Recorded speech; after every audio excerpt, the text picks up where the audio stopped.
ప్రజలు మన వైపు ఉన్న ప్రతి ఒక్కరిని ఓట్లకు తీసుకొచ్చే నాయకత్వం ఇంకా సిద్ధంగా ఉందా జనసేన పార్టీకి? మనందరం ఆలోచించుకోవాలి. అందుకనే అన్ని అర్థం చేసుకునే 24 స్థానాలు 3 పార్లమెంట్లు సిద్ధపడ్డాం. ప్రజల నాడి వాడి తెలియకుండా నాయకత్వాన్ని నడిపించగలమా? దశాబ్దం కాలం పాటు పార్టీని నడిపించగలమా?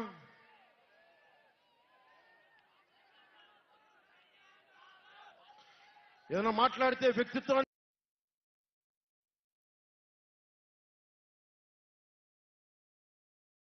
నెగ్గించడం కోసం తగ్గాను నేను. కొంతమంది మద్దతుదారులు అన్న పేరు మీద నా నిర్ణయాన్ని ప్రశ్నిస్తా ఉన్నారు. జగన్ తన బాబాయిని మర్డర్ చేసినా ఆయన మద్దతుదారులు ఆయనకు ఓట్లేసిన వాళ్ళు ఒక్క మాట అనరు, వెనకేసుకొస్తారు. హార్ట్ అటాక్ అని వెనకేసుకొస్తారు. ఓడిపోతున్నా కూడా గెలుస్తున్నామన్న నిలబడే సమూహం జగన్ పక్కన ఉన్నది. వేలాది కోట్లు లక్షల కోట్ల ఆస్తులున్నా కానీ అక్రమంగా సంపాదించాడు అని అందరికీ తెలిసిన వెనకేసుకొచ్చే సమూహం వైఎస్ జగన్ సమూహం. ఇక్కడ నేను ఏమి చేయకపోయినా, ఏ మాటలు జగన్ నిలబెట్టుకోకపోయినా అద్భుతం ఆహా ఓహో అనే సమూహం జగన్ వెనక ఉంది. దళితుడిని చంపి డోర్ డెలివరీ చేసినా కానీ వెనకేసుకొచ్చే సమూహం, ఫీజు రీయింబర్స్మెంట్లు ఆపేసినా కానీ వెనకేసుకొచ్చే సమూహం. 2019లో నేను 2019లో పరిమితమైన స్థానాల్లో పోటీ చేసి గెలిచుంటే మట్టుకు ఆ రోజున జనసేన ఈ రోజున రికగ్నైజ్డ్ పొలిటికల్ పార్టీ అయిపోయింది. నా వ్యూహాన్ని ఎవరు తప్పుపట్టకండి. ప్రజల్ని క్షేమాన్ని ఆకాంక్షించే వ్యూహం నాది. కానీ జగన్ ఏమో ఒకవైపు ఎవరు ప్రశ్నించరు, వాళ్ళ సమూహం. నా సమూహం నన్ను ఎందుకు ప్రశ్నిస్తున్నారు? మీరెందుకు ప్రశ్నిస్తున్నారు? జగన్ మర్డర్లు చేసినా, వారి అనుయాయులు మానభంగాలు చేసినా, దోపిడీలు చేసినా, దారుణాలు చేసినా అందరూ జగన్ వెనకేసుకొస్తారు. నేను నా డబ్బులు తిన్నానా? వేలాది కోట్లు సంపాదించానా? పదవులు అనుభవించానా? ఏం అనుభవించాను నేను 10 సంవత్సరాల నుంచి? అవమానాలు, తిట్లు తప్ప ఏం తిన్నాను నేను? ఏం సంపాదించుకున్నాను? కష్టపడి డబ్బులు సంపాదించుకొని పార్టీలకే కదా పెట్టింది నేను. నన్ను ప్రశ్నిస్తారు మీరు నిజంగా మటుకు నా మద్దతుదారులు అయితే నన్ను ప్రశ్నించకండి. నా వెంట నిలబడి నాతో పాటు నడవండి, మా జన సైనికుల్లాగా, మా వీర మహిళల్లాగా. ప్రశ్నించకండి నన్ను. ఎవరికుంది ఓపిక? ఈ దేశం కోసం, సగటు మనిషి కోసం కన్నీళ్లు కార్చే శక్తి ఉందా ఎవరికన్నా? ఎక్కడో విదేశాల్లో కూర్చొని, టీవీల్లో కూర్చొని నన్ను ప్రశ్నించడం కాదు, నాతో నిలబట్టడం నేర్చుకోండి అందరూ, నన్ను ప్రశ్నించే వాళ్ళంతా.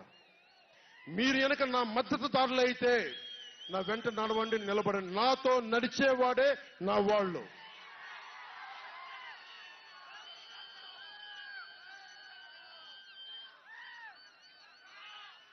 నేను ఎప్పుడు కూడా ఒక నియోజకవర్గం దృష్టిలో లేదు. నాకు దేశం ఉంది, మానవత్వం ఉంది, మన ఆంధ్రప్రదేశ్ ఉంది, తెలుగు ప్రజల, తెలంగాణ ప్రజల నేల ఉంది. నాకు తెలంగాణ నేల ఉంది నా దృష్టిలో. ఒక నియోజకవర్గం గురించి నేను ఎప్పుడు ఆలోచించలా. రాష్ట్ర ప్రయోజనాల కోసం ఆలోచించాను కానీ అని నేను ఒక నియోజకవర్గాన్ని డెవలప్ చేసుకోవాలి నేను నిజంగా ఆలోచించలేదు. నేను ఒకటే అనుకున్నా, నేను ఇంతమంది కోసం పనిచేస్తున్నప్పుడు నా కోసం ఆలోచించే ఒక నియోజకవర్గంలో ఉండి కొద్దిమంది పనిచేస్తారని ఆశించాను. దురదృష్టం, అనుకున్నంత పని చేయలేకపోయారు. సంతోషం. ఒక నియోజకవర్గం వ్యక్తిని కాదు నేను. ఓడినప్పుడు మీతోనే ఉంటాను, గెలిచినప్పుడు మీతోనే ఉంటాను. నేను ఎక్కడి నుంచి పోటీ చేసినా సరే.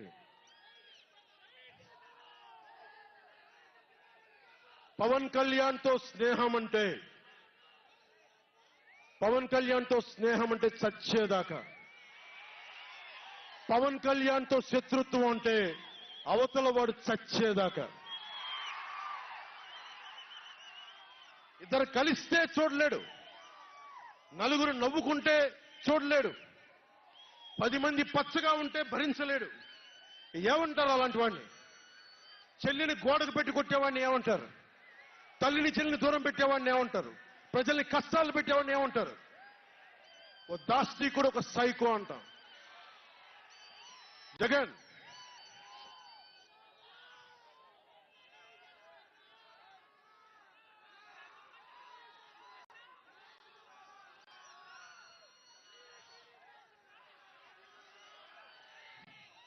జగన్కి చెప్పదలుచుకుంది ఒకటే, జగన్ బాధితులందరికీ ఒకటే చెప్తా ఉన్నాను. One man's courage makes a majority అంటారు. One man's courage. జగన్ కి సంబంధించినంత వరకు పవన్ కళ్యాణ్ అంటే 3 పెళ్లిళ్ళు 2 విడాకులు. అతని దృష్టిలో 4 పెళ్లిళ్ళు అంటాడు. మరి ఆ 4వ పెళ్ళం ఎవరో తెలియదు, జగన్ ఏమో నాకు తెలియదు. మరి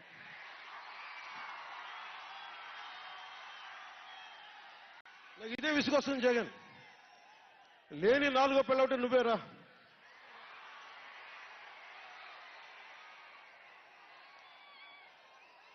నేను ఎప్పుడైనా సరే భారతి గారికి కూడా చెప్తున్నాను, మేడం భారతి గారు, మీరు ఊహించుకోండి, మేము ఎప్పుడన్నా సరే మిమ్మల్ని చాలా గౌరవంగా భారతి గారు, మేడం భారతి గారు అంటాం. మీ ఆయన ఇంత నీచంగా ప్రవర్తించినా కానీ, చంద్రబాబు గారి సతీమణి కానీ, నియోజకవర్గంలో ప్రతి ఒక్కరిని ఇబ్బంది చేసినా కానీ, నా ఇంటి సతీమణి అన్నా కానీ పెళ్ళాలను సంబోధిస్తాడు.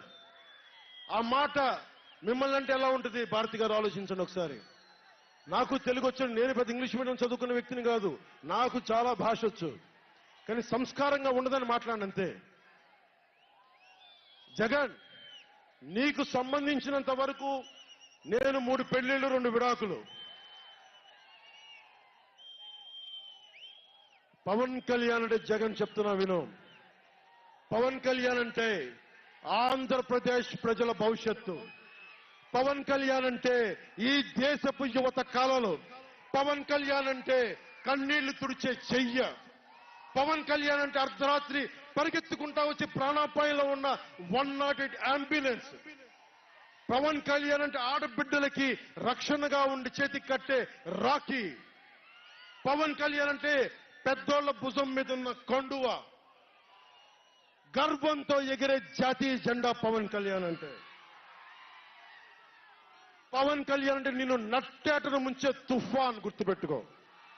నిన్ను అధాపాతాళానికి తొక్కే వామనుడి పాదం పవన్ కళ్యాణ్ అంటే గుర్తుపెట్టుకో. ఇందాక చెప్పాను కదా, ఒక్కడి one man's courage makes a majority అని. ఒక అర్ధరాత్రి కికారణ్యంలో అడవులు, సింహాలు, పులులు, తోడేళ్లు, గుంటనక్కలు తిరిగే చోట ఒక్కడు వెలిగించిన కాగడ అడవిని జయిస్తుంది. ఒక్కడు వెలిగించే కాగడ అడవిని జయిస్తుంది. ఒక్కడి ధైర్యం, ఒక్కడి సాహసం, ఒక్కడి ప్రతిఘటన కొన్ని కోట్ల మందికి తిరగబడే ధైర్యాన్ని, బలాన్ని ఇస్తుంది. మహాత్మా గాంధీ, అల్లూరి, నేతాజీ, బాబాసాహెబ్ అంబేద్కర్ ఇలాంటి మహానుభావులు ఎందరో స్ఫూర్తిని తీసుకొని వారి అడుగు జాడల్లో నేను ఒక్కడినే 2014లో ఒక గొంతుకెత్తాను, ఒక్క అడుగు ముందుకేశాను, ఒక్క ప్రతిఘటన చేశాను, ఒక్క యుద్ధం మొదలుపెట్టాను. అది 2024కి. అక్కడ దూరంగా ఉన్న వాటి మీద ఎక్కి ఉన్న జన సైనికులు, విదేశాల్లో కూర్చున్న తెలుగు ప్రజలు, ఎక్కడో టీవీల్లో వీక్షిస్తున్న మహిళలు, పెద్దలు, పిన్నలు, ఉద్యోగం మరి ఆపేసి పని పక్కన ఆపేసి టీవీలో కూర్చొని చూస్తున్న ఈ ఉపన్యాసాన్ని చూస్తున్న ఒక సగటు యువకుడు,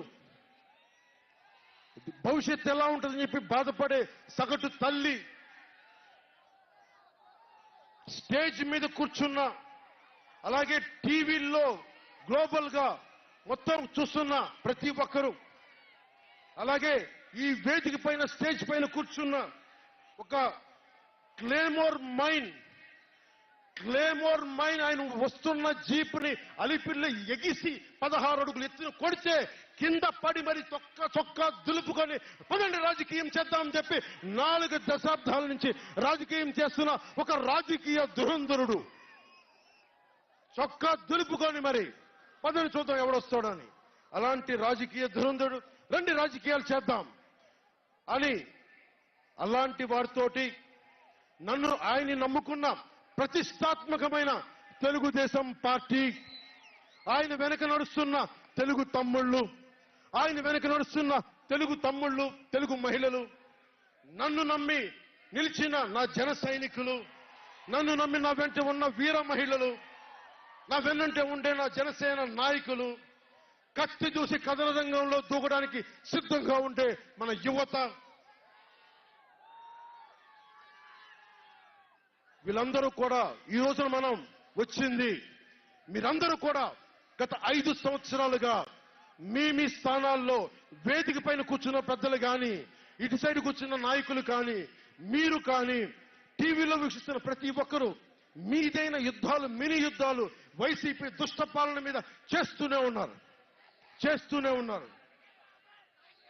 ఈ రోజున తాడేపల్లిగూడెం నుంచి నేను ఒకటే పిలిపిస్తున్నా, ఈ మినీ యుద్ధాలన్నీ కలిసి ఒక మహాయుద్ధాన్ని ప్రకటిస్తున్నాను 2024 ఎన్నికలకి.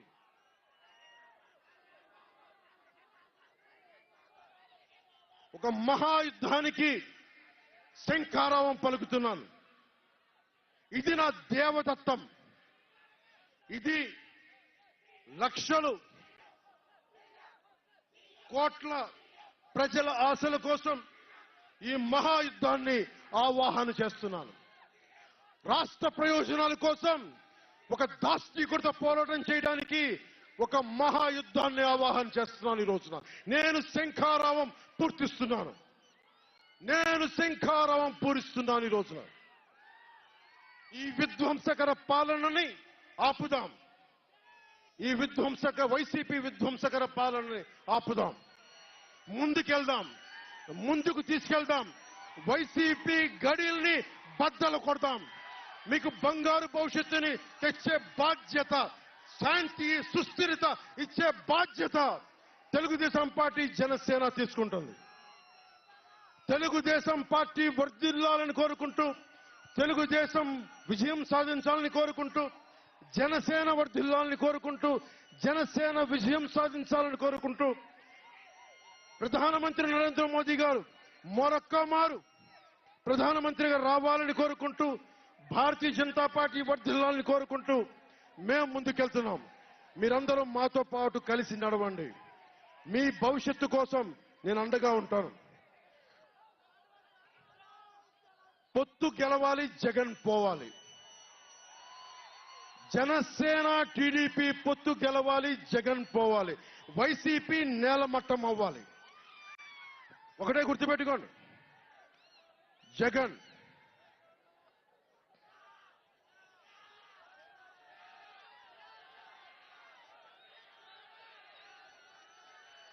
ఏం చెప్తాం?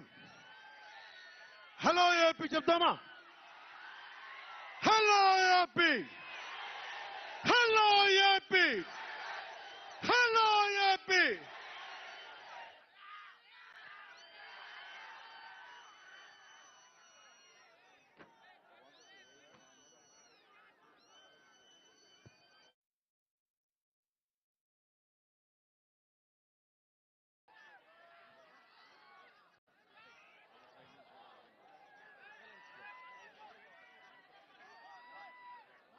మనం